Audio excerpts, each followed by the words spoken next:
ಹಳೆಯ ಚಿನ್ನದ ಒಡವೆನ ಅಧಿಕ ಬೆಲೆಗೆ ಮಾರಬೇಕೆ? ಅಂದ್ರೆ ಆಟಿಕಾಗೆ ಕಾಲ್ ಮಾಡಿ 8880 ಅಟ್ಟಿಕಾ ಗೋಲ್ಡ್ ಕಂಪನಿ. ನಾಗರಾಜ್ ಅವರ ನೇತೃತ್ವದಲ್ಲಿ ಎಲ್ಲಾ ಸಂಘಟನೆಗಳು ಸೇರ್ಕೊಂಡು ಸಭೆಯನ್ನ ಮಾಡ್ತೀರಿ. ಬಂದ್ಗೆ ನೀವು ಘೋಷಣೆಯನ್ನ ಕೂಡ ಮಾಡ್ತೀರಿ. ಬಂದ್ಗೆ ಈಗ ಒಂದಿಷ್ಟು ಜನ ಸಂಘಟನೆಯವರು ನಾವು ನೈತಿಕ ಬೆಂಬಲ ಕೊಡ್ತೀವಿ, ಡೈರೆಕ್ಟ್ ಆಗಿ ಇನ್ವಾಲ್ವ್ ಆಗಲ್ಲ ಅಂತ ಹೇಳ್ತಾ ಇದ್ದಾರೆ. ಅಂದ್ರೆ ಏನ್ ನಡೀತಾ ಇದೆ ನೋಡಿ, ಯಾರೋ ನೈತಿಕ ಬೆಂಬಲ ಕೊಡ್ತಕ್ಕಂಥ ಅವಶ್ಯಕತೆ ನಮಗಿಲ್ಲ. ಆ ಥರ ಬೆಂಬಲಗಳು ನಮಗೆ ಬೇಕಾಗೂ ಇಲ್ಲ. ಅಪಸ್ವರತೆಗಂಥವ್ರ ಸವಾಸನೂ ಬೇಡ ನಮಗೆ. ನಾನು ನೇರವಾಗಿ ಹೇಳಲಿಕ್ಕೆ ಇಚ್ಛೆ ಪಡ್ತೀನಿ, ಇವತ್ತು ರಾಜ್ಯ ಕಣ್ಣೀರಲ್ಲಿ ಕೈ ತೊಳಿತಾ ಇದೆ. ನಮಗೆ ಇವತ್ತಿಂದ ಅಂತಲ್ಲ, ಅವತ್ತಿಂದ ಪದೇ ಪದೇ ಅನ್ಯಾಯ ಆಗ್ತಾನೇ ಇದೆ.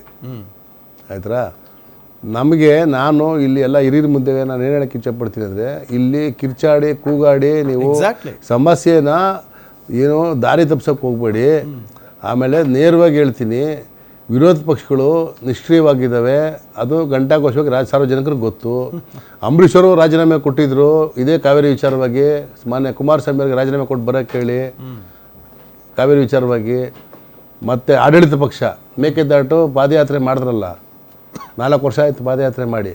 ಮಹದಾಯಿಗಿದು 13 ವರ್ಷ ಆಯಿತು. 4 TMC ನೀರು ಕುಡಿಯೋದಕ್ಕೆ ಬಿಡುಗಡೆ ಮಾಡಿ ಸರ್ವೋಚ್ಚ ನ್ಯಾಯಾಲಯ ಬಿಡುಗಡೆ ಮಾಡಿ ಆದೇಶ ಮಾಡಿದ್ದಾಯಿತು. ಬೆಳಗಾವಿ ಉತ್ತರ ಕರ್ನಾಟಕದ ಭಾಗದ ಮಹದಾಯಿ ವಿಚಾರ ಎಷ್ಟು ದೊಡ್ಡ ವಿಚಾರ.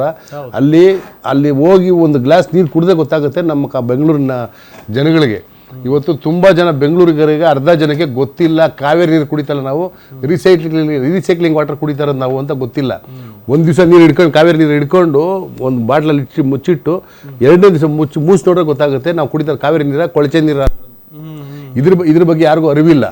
ಆಮೇಲೆ ಇವರೆಲ್ಲ ಜ್ಞಾನಿಗಳು ತತ್ವ ಸಿದ್ಧಾಂತಗಳನ್ನ ಹೇಳಕ್ಕೆ ಬರ್ತಾರಲ್ಲ, ಯಾರಾದರೂ ರೋಡಿಗೆ ಬರ್ತಾರ? ಆಯಿತು, ಇವಾಗ ನಾನು ಒಂದೇ ಒಂದು ಮಾತು ಕೇಳೋಕ್ಕೆ ಇಚ್ಛೆ ಪಡ್ತೀನಿ. ಆಯಿತು, ನಿಮ್ಗೆ ಬದ್ಧತೆ ಇದೆ ಅಲ್ವರ? ಬದ್ಧತೆ ಇದೆ ಅಂದಮೇಲೆ ಯಾವಾಗಲೂ ನಾವು ಹೋರಾಟಗಾರರು ಮಾತ್ರನೇ ಜವಾಬ್ದಾರಿ ಇರೋದು ಈ ರಾಜ್ಯದ ಬಗ್ಗೆ, ಈ ಭಾಷೆ ಬಗ್ಗೆ, ಈ ಸಂಸ್ಕೃತಿ ಬಗ್ಗೆ, ಈ ನೆಲ ಜಲ ಭಾಷೆ ನೀರು ಅಂತ ಗಡಿ ವಿಚಾರ ಬಂದಾಗ ನಿಮಗೆ ಬದ್ಧತೆ ಇಲ್ವಾ? ನೀವು ಅಧಿಕಾರದಲ್ಲಿಲ್ವಾ? ಸರ್ಕಾರ ಇದ್ಮೇಲೆ ಅಧಿಕಾರಿಗಳಿದ್ದಾರಲ್ವಾ? 4 ತಿಂಗಳಾಯಿತು ಬೆಳಗಾವಿಯನ್ನು ಕರ್ನಾಟಕದ ಅವಿಭಾಜ್ಯ ಹಗ್ಗ ಅಂತೇಳಿ ಪ್ರತಿಭಟನೆ ಮಾಡ್ತಾ ಇದ್ದಾರೆ. ಸರ್ಕಾರ ಸೂಪರ್ ಸೀಡ್ ಮಾಡಿ ಬಿಸಾಕಿ ಬೆಳಗಾವಿ ನಗರ ಪಾಲಿಕೆನ ಕರ್ನಾಟಕದಲ್ಲಿದೆ, ಅಲ್ಲೇ ಆಯ್ಕೆ ಆಗಿರುತ್ತೆ. ಈ ಥರ ಸಮಸ್ಯೆಗಳಿದ್ದಾವಲ್ಲ, ಕಾಣಿಸ್ತಾ ಇಲ್ವ ನಿಮಗೆ? ಬರೀ ನೀವು ನಿಮ್ಮದು ಅವ್ರೇನಾದರೂ ತಪ್ಪು ಮಾಡಿದ್ರೆ ನೀವು ಅವ್ರ ಮೇಲೆ ಕೆರಚೇಸೋದು, ಅವ್ರು ತಪ್ಪು ಮಾಡಿದ್ರೆ ಇವ್ರು ಕೆರಚೇಸೋದು. ಏನಂತಂದರೆ ಮಂತ್ರಿಮಂಡಲ ಅದು ಇದು ಅಂತೇಳಿ ಕಾಲಹರಣ ಮಾಡ್ತಾಯಿದ್ದೀರಿ. ಅಲ್ಲಿ ದೆಹಲಿಯಲ್ಲಿ ಕೂತ್ಕೊಳ್ತೀರಿ, ಮಂತ್ರಿಗಳು ಬೇಕು ಅದು ಬೇಕು ಇದು ಬೇಕು ಅಂತೇಳಿ. ಇಲ್ಲಿ ರಾಜ್ಯದಲ್ಲಿ ಜನ 3,500 ಕ್ಯೂಸೆಕ್ಸ್ ಕೊಡಬೇಕು ಅಂತ ಹೇಳಿದಾಗಲೇ ಬಿದ್ದುಬಿಟ್ಟಿದ್ದೆ ನಾವು. ಆಮೇಲೆ ಯಾರಿಗಾದ್ರೂ ಗೊತ್ತಾ, ಆರಂಗಿಗೂ ಕಬಿನಿಗೂ ಹೇಮಾವತಿಗೂ ಸಂಬಂಧ ಇದೆಯಾ? ಟ್ರಿಬ್ನಲ್ಲಿದೆಯಾ? ಆ ಡ್ಯಾಮ್ಗಳು ಕಟ್ಟಿರ್ತಕ್ಕಂಥದ್ದು ಅಲ್ಲಿ ಸ್ಥಳೀಯ ರೈತರಿಗೆ ಬೆಳೆಸ್ಕೊಳ್ತಕ್ಕಂಥ ಬಿಟ್ಟಿರೋದು.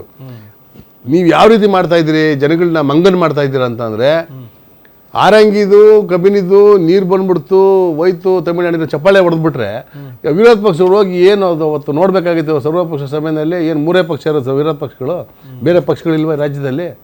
ಅದನ್ನಾರು ಪಟ್ಟಿಕೊಳ್ಳ ಬರೋ ಬೇರೆ ಪಕ್ಷಗಳು ಇನ್ನೂ 3-4 ಪಕ್ಷಗಳಿದ್ದಾವಲ್ಲ, ಅದನ್ನಾರು ಕನ್ಸಿಡರ್ ಮಾಡಿದ್ದೀರಾ? ಹೋರಾಟಗಾರರಿಲ್ವಾ? ಸಾಹಿತಿಗಳಿಲ್ವಾ?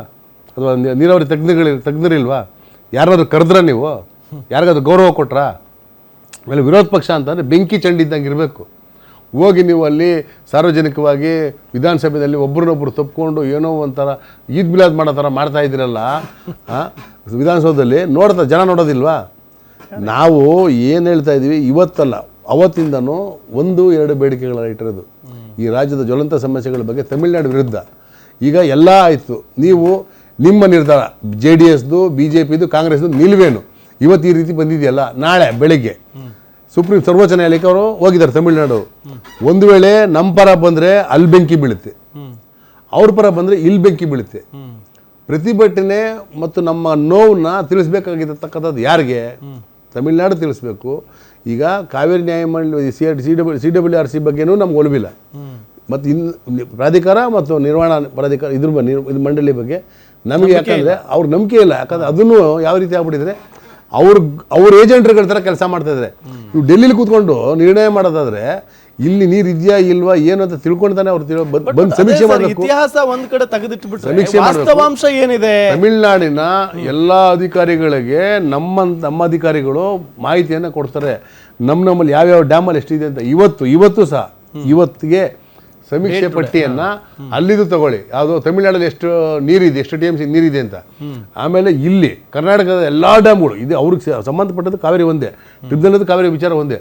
ನಾವು ಅವ್ರಿಗೆ ಹೇಳೋದೇನಂದ್ರೆ ಪಕ್ಕದ ರಾಜ್ಯದಲ್ಲಿ ಹಸುವಾಗಿದ್ದಾಗ ನಾವು ಅವ್ರನ್ನ ಹಸುವಿನಲ್ಲಿ ಸಾಯಿ ಅಂತ ಹೇಳಕ್ಕಾಗೋದಿಲ್ಲ ನಾವು. ಅವ್ರಿಗೆ ನಾವು ನಮ್ಮಲ್ಲಿ ತಿಂತಕ್ಕಂಥ ಅರ್ಧ ಅನ್ನವನ್ನ ಕೊಟ್ಟು ಅವ್ರನ್ನ ಬದುಸ್ಕೊಳ್ಳೋದಕ್ಕೆ ಆಸೆ ಪಡ್ತೀವಿ ವಿನ ಸುಮ್ಮನೆ ಕಾಲ್ ಕರ್ಕೊಂಡು ಕಾಲಹರಣ ಮಾಡೋದು, ಜಗಳ ಮಾಡೋದು, ನಮ್ಮ ಮೇಲೆ ಅವ್ರ ಬೇರೆನಾ, ಅವರು ನಮ್ಮವರೇ, ನಮ್ಮ ದೇಶದವರೇ, ನಾವೆಲ್ಲ ದೇಶ ವಿಜಯ ರಾಜ್ಯ ಅಂತ ಬಂದಾಗ ಕುಡಿಯೋ ನೀರು ಅಂತ ಬಂದಾಗ ಸ್ವಲ್ಪ ಸಮಸ್ಯೆ. ದೇಶ ಒಂದೇ, ಭಾಷಾವರ ಪ್ರಾಂತ ಅಂತ ಆದ್ಮೇಲೆ ಎಕ್ಸಾಕ್ಟ್ಲಿ ಈಗ ನಮ್ಮ ರಾಜ್ಯದಲ್ಲಿ ಕಟ್ಕೊಂಡಿರ್ತಕ್ಕಂಥ ನಾವು ಈಗ ಅಲ್ಲಿ ಹೋಗ್ಬಿಟ್ಟು ಅವ್ರದ್ದು ಅವಾಗ ಅಕಸ್ಮಾತ್ ಉಲ್ಟಾ ನಮ್ಗೆ ನೀರು ಕುಡಿದು ನಾವು ಕೇಳಕ್ಕಾಗುತ್ತೆ? ನಮ್ಮಲ್ಲಿ ಬರ ಬಂದಾಗ ನಾವು ಮೇಲ್ಗಡೆ ಇದೀವಿ, ಅವ್ರು ಕೆಳಗಡೆ ಇದ್ದಾರೆ. ಆದ್ರೂ ಸಹ ಅತಿ ಹೆಚ್ಚಿನ ನೀರನ್ನ ಇಟ್ಕೊಂಡಿರ್ತಕ್ಕಂಥದ್ದು ತಮಿಳ್ನಾಡು. ಈ ಹಿಂದೆ ಒಂದು 4 ವರ್ಷ 6 ವರ್ಷ 7 ವರ್ಷ ಹಿಂದೆ ಜೈಲಲ್ಲಿ ಇತ್ತವರು ಇದೇ ರೀತಿ ಮಾಡಿಬಿಟ್ಟು 8-9 ವರ್ಷ ಆಯಿತು. ಡ್ಯಾಮಲ್ಲಿ ನೀರು ಇಟ್ಕೊಂಡು ಬಿಡದೆ, ರೈತರಿಗೂ ಬಿಡದೆ, ಡ್ಯಾಮ್ ಡ್ಯಾಮೇಜ್ ಆಗುತ್ತೆ ಅಂತ ಎಲ್ಲ ತಜ್ಞರು ಹೇಳಿದ ಮೇಲೆ ನೀರು ಬಿಟ್ಟು ಅಲ್ಲಿ ಅತಿವೃಷ್ಟಿ ಆಯಿತು. ಅತಿವೃಷ್ಟಿ ಅಂದರೆ ಮಳೆ ಬಂದು ಅತಿವೃಷ್ಟಿ ಆಗಿಲ್ಲ, ನೀರಿನಿಂದ ಲಕ್ಷಾಂತರ ಕೋಟಿ ನಷ್ಟ ಆಯಿತು ಕಾರ್ಖಾನೆಗಳಿಗೆ. ಅವರೆಲ್ಲ ಕಾರ್ಖಾನೆಗಳು ಸ್ವಲ್ಪ ಕೆಲವೆಲ್ಲ ಬಂದರು, ನಮ್ಗೆ ಗೊತ್ತಿರೋ ವಿಚಾರ. ನಾನೇನು ಹೇಳ್ತಾ ಇರೋದು ಇವಾಗ ಅಂದರೆ, ಇವತ್ತಿನ ಪರಿಸ್ಥಿತಿನಲ್ಲಿ ನಾವು ಕೇಂದ್ರ ಸರ್ಕಾರದ ಗಮನವನ್ನು ಸೆಳೆಯಬೇಕು, ತಮಿಳುನಾಡಿಗೆ ಮನವರಿಕೆ ಮಾಡಿಕೊಡ್ಬೇಕು, ಮತ್ತು ಕಾವೇರಿ ನಿರ್ವಹಣಾ ಮತ್ತು ಪ್ರಾಧಿಕಾರಗಳೇನಿದ್ದಾವೆ, ಮಂಡಳಿ ಮತ್ತು ಪ್ರಾಧಿಕಾರಗಳು ಎರಡೂ ಅದಕ್ಕೆ ನಾವು ನಮ್ಮ ಕಷ್ಟವನ್ನು ಸಂಕಷ್ಟವನ್ನು ತಿಳಿಸ್ಕೊಡ್ಬೇಕು. ಇದು ನಮ್ಮ ಇದು ಬೇಡಿಕೆ. ನಾನೇನು ಹೇಳ್ತಾ ಇದ್ದೀನಿ, ಇವತ್ತು ಈಗಲೂ ಕಾಲ ಮಿಂಚಿಲ್ಲ. ನೀವು ಜನಗಳ ಮುಂದೆಗಡೆ ರಾಜಕಾರಣಿಗಳು ಧೈರ್ಯವಾಗಿ ರಸ್ತೆಯಲ್ಲಿ ಓಡಾಡಬೇಕು ಅನ್ನೋ ಅಂತ ಏನಾದರೂ ಆಸಕ್ತಿ ಇದ್ದರೆ ಚೀಮರಿ ಹಾಕ್ಸ್ಕೊಳ್ದೆ ನೇರವಾಗಿ ನಾವು ನಿಮ್ಮ ಜೊತೆ ಇದ್ದೀವಿ, ನಾವು ನಿಮ್ಮ ಜೊತೆ ಪ್ರತಿಭಟನೆಯಲ್ಲಿ ಭಾಗವಹಿಸ್ತೀವಿ, ನಮಗೂ ಈ ರಾಜ್ಯದ ಬಗ್ಗೆ ನೀರಿನ ಬಗ್ಗೆ ಕಾಳಜಿ ಇದೆ, ನೀವೇನು ಬೆಂಬಲ ಕೊಟ್ಟಿದ್ದೀರಿ ಅಂತೇಳಿ ಏನಾದರೂ ಮೃದುಧೋರಣೆ ತೊಗೊಳಕ್ಕೆ ಹೋದರೆ ಜನ ಸಹಿಸಲ್ಲ. ಇದು ನಮ್ಮ ಜೀವನಾಡಿ, ನಮ್ಮ ಬೆಂಗಳೂರು ನಗರದಲ್ಲಿ ಕನಿಷ್ಠ 40 ಲಕ್ಷ ಜನ ತಮಿಳರಿದ್ದಾರೆ. ಅನ್ಯ ಭಾಷಿಕರು ಹೆಚ್ಚು ಕಮ್ಮಿ ಒಂದು 50 ಲಕ್ಷ ಜನ ಇದೆ. 1.25 ಕೋಟಿ ಜನ ಬರೀ ಪರಭಾಷಿಕರೇ ಇದ್ದಾರೆ. ಯಾಕಂದರೆ ಬೆಂಗಳೂರು ನಗರ ಇದ್ದಿದ್ದು ಹೀಗೆ. ಈಗ BBMP ಆಯಿತು, ಮತ್ತೆ ಈಗ GB ಆಯಿತು. ಈಗ ಇರೋತಕ್ಕಂಥ ಕೃಷಿ ಭೂಮಿನೂ ತೊಗೊಂಡೋಗಿ ಲೇಔಟ್ ಮಾಡಿಬಿಟ್ರಿ ನೀವು. ಕೆರೆಗಳನ್ನ ಹಾಳು ಮಾಡಿದ್ರಿ, ಬಾವಿಗಳನ್ನ ಹಾಳು ಮಾಡಿದ್ರಿ.